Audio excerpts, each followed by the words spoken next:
sa vám páčil dnešný event? Dnešný event bol veľmi príjemný a prekvapivý a som veľmi spokojná, že tu v okolí a vlastne na Slovensku máme takto kvalitnú výrobu. Boli prezentované informácie dostatočné? Ocenili by ste viac technický alebo emočný event? Za mňa to bolo celkom informačne bohaté na to, že sme videli vlastne aj vizuálnu stránku veci a súčasne bolo odprezentované aj krajne technické riešenie. Samozrejme, technické riešenie by vedelo byť odprezentované viac, ale treba si uchovať nejaké to know-how, takže ja som úplne spokojná. A súčasne nám bola ponúknutá technická podpora pri projektovaní, čo je úplne paráda. Čo vás dnes na tomto podujatí najviac zaujalo alebo prekvapilo? Našli ste na dnešnom evente nejaký wow moment? Wow moment v princípe celý deň.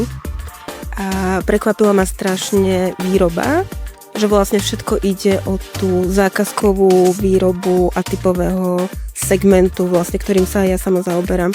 A videla som tú kvalitu spracovania, ktorá bola, že wow.